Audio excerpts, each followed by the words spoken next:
Hey, I'm Ollie and I am the training and onboarding manager here, and this video is about how to take a really cracking external.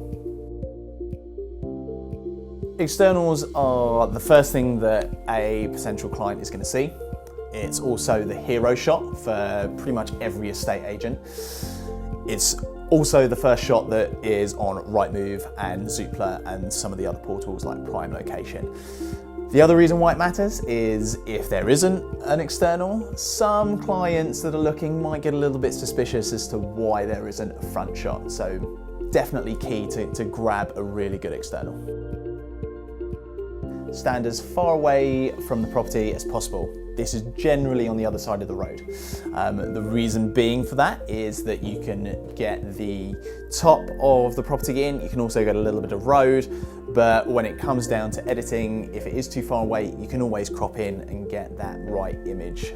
The second quick tip is that if you do have a tripod, fully extend the legs all the way to the top, so it's really high. So this will get you a nice level camera so that all of the lines on the edge of the property are nice and vertical and not wobbly or looking in really weird shapes and making the house look weird. If you don't, just make sure that you are at a nice high angle, holding the camera nice and straight or as straight as possible to get a really good image. Make sure that the property that you are taking a photograph of is right in the middle of the frame. Sometimes you have no clue on a road full of houses which house you are actually trying to market, but if you get it bang in the middle, generally everyone will go straight for the middle. In regards to angles as well, try and experiment with your angles. This is really good for end of terrace houses, pretty much to show the depth of the house and how big it is, but definitely try a few angles.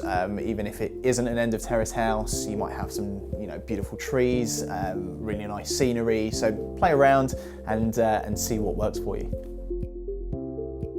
Having converging lines, which is basically you looking from an ant's perspective and it looks more like a triangle than it does a square or a house, that's generally because you are tilting the camera upwards, so doing this kind of motion.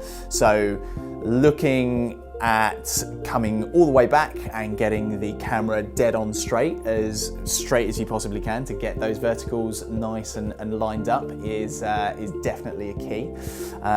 Waiting for the traffic to pass, because no one likes a white van rushing past when you're about to take the perfect image.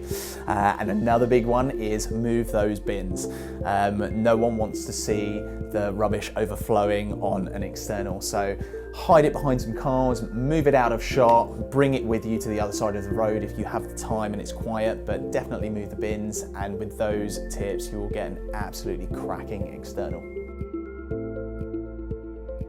So the big problem with externals which you might come across is sun flare. Now, sun flare is where the sun is actually pointing directly into your camera and it would be behind the property, and it's really annoying because you get all of these weird funky looking effects. So to avoid some of this, best thing to do is try and reposition yourself. Take the angled shot, maybe go to the other side of where you're taking an angled shot and take it from there so the sun isn't directly glaring into your camera. However, I know that sometimes it can be avoidable, so another quick win that you can actually do, if you are taking a straight on shot, just put your hand over the sun and that will pretty much eliminate any sun flare, and we can obviously remove that in post for you. Remember to extend the tripod legs fully so you don't get that tilting camera problem. You get all of the verticals nice and straight as opposed to converging and meeting at the top. Don't stand too close to the property so you get the full property in from the roof right down to the pavement, and also allow for a little bit of sky. And also move the bins. The bins are a big one. Don't want any remnants of last night's party coming up in the property photography. So here are some more quick tips for your checklist when taking an external. So make sure that you frame it up really well. You want it in the middle of the frame, so you know which one or which property you are actually marketing. Another good one is to explore the angles. Again, the sun flare, unavoidable sometimes, so definitely explore the angles there. have a look at, you know, going to the other side and taking an angled shot. Another good one, definitely try and miss out any cars that are zooming past on the road. You don't want any traffic, but the most important one is always take the exterior. Remember, that is your hero shot and is what the people will see first.